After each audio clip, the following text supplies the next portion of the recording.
নিউজিল্যান্ডের মাওরি উপজাতি তাদের সমৃদ্ধ সংস্কৃতি, শক্তিশালী ঐতিহ্য এবং চমকপ্রদ শিল্পকর্ম বিশ্বজুড়ে পরিচিত।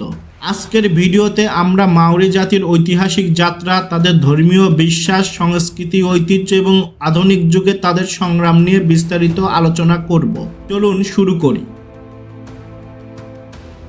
মাওরি জাতি মূলত পলিনেশিয়াদের একটি শাখা। তাদের পূর্বপুরুষরা আনুমানিক 1300 থেকে 1400 শতাব্দীতে পলিনেশিয়ার বিভিন্ন দ্বীপ থেকে নিউজিল্যান্ডে আসেন। মাওরিরা দক্ষ নাবিক এবং অভিযাত্রী ছিল।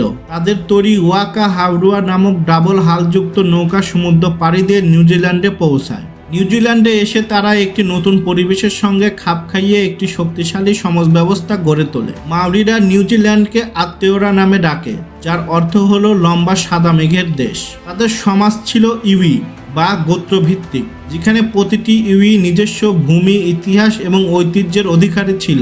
মাওরি সমাজের আরেকটি গুরুত্বপূর্ণ দিক ছিল হুই হুই বা সম্প্রদায় ভিত্তিক সভা, যা সিদ্ধান্ত গ্রহণ ও সমস্যার সমাধানে ভূমিকা রাখত। মাওরি ধর্মীয় বিশ্বাস প্রকৃতির সঙ্গে গভীরভাবে সংযুক্ত। তারা মনে করে প্রকৃতি এবং মানুষ একে অপরের সঙ্গে সম্পৃক্ত। মাওরিদের বিশ্বাসে তেপুনু হলো মহাজাগতিক শক্তি, যা মানুষ এবং প্রকৃতিকে একত্রে ধরে রাখে। আরেকটি গুরুত্বপূর্ণ ধারণা হলো তাপু। তাপু হলো পবিত্রতা বা নিষিদ্ধতা, যা জীবনের সর্বক্ষেত্রে প্রতিফলিত হয়। তাদের বিশ্বাসের ভিত্তিতে বিভিন্ন দেবতা রয়েছে, যেমন তাঙ্গোয়ারা সমুদ্রের দেবতা, তুমা তাওয়েঙ্গা যুদ্ধ এবং মানবজাতির দেবতা, পাপা এবং রাগ্গি পৃথিবী এবং আকাশের জনক জননী। মাওরি সংস্কৃতি অত্যন্ত বৈচিত্র্যময় এবং সৃজনশীল। তাদের শিল্পকর্ম শুধু সৌন্দর্য নয়, বরং তাদের ইতিহাস এবং বিশ্বাসকে তুলে ধরে। তামাকো। তামাকো হলো মাওরি জাতিদের ঐতিহ্যবাহী ট্যাটু, যা শুধুমাত্র অলঙ্কারের জন্যই নয়, এটি ব্যক্তি বিশেষের বংশমর্যাদা এবং জীবনের গল্পের প্রতীক। কাঠ খোদাই ও পাথরের কাজ। মাওরি শিল্পের আরেকটি দিক হলো কাঠ খোদাই। তাদের তৈরি মারাই ও ওয়াকা এমনভাবে খোদাই করা হয় যা তাদের পূর্বপুরুষদের প্রতি শ্রদ্ধা জানায়। পোশাক ও অলংকার। মাওরি পোশাক এবং গহনা তৈরি হয় মূলত পাখির পালক, হাড় এবং পাথর দিয়ে। এগুলো তাদের ধর্মীয় এবং সামাজিক অনুষ্ঠানে ব্যবহৃত হয়। ঔপনিবেশিক শাসনের সময় মাওরি ভাষা এবং সংস্কৃতি বিলুপ্তর পথে ছিল। 1800 এবং 1900 শতকে ইংরেজরা মাওরি সংস্কৃতিকে দমন করতে চেয়েছিল। তবে আধুনিক যুগে মাওরি ভাষার পুনর্জাগরণ একটি বড় অর্জন। বর্তমানে নিউজিল্যান্ডে মাওরি ভাষা স্কুল, টেলিভিশন চ্যানেল এবং ভাষা সংরক্ষণের জন্য বিভিন্ন প্রোগ্রাম চালু রয়েছে। 1987 সালে মাওরি ভাষাকে নিউজিল্যান্ডের সরকারি ভাষা হিসেবে স্বীকৃতি দেওয়া হয়। মাওরি সম্প্রদায়ের জন্য একটি বিশাল সাফল্য।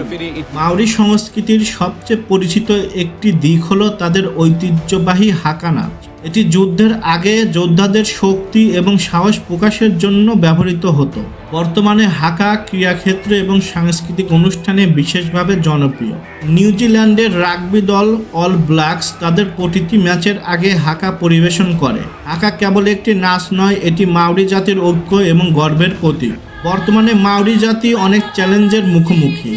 অর্থনৈতিক বৈষম্য, ভূমি অধিকার এবং সাংস্কৃতিক সংরক্ষণ তাদের প্রধান সমস্যা। তবে মাওরি সম্প্রদায় সরকার এবং বিভিন্ন সংগঠনের সহায়তায় তাদের ঐতিহ্য এবং সংস্কৃতি সংরক্ষণের জন্য কাজ করছে। মাওরি জাতি কেবল তাদের ঐতিহ্যের জন্যই নয়, তাদের আত্মশক্তি এবং সংস্কৃতির প্রতি ভালোবাসার জন্যও অনন্য।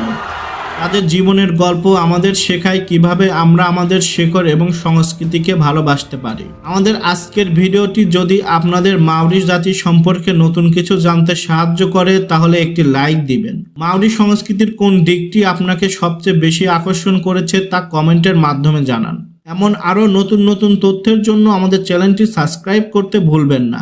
দেখা হচ্ছে আবার নতুন কোনো ভিডিওতে। ধন্যবাদ।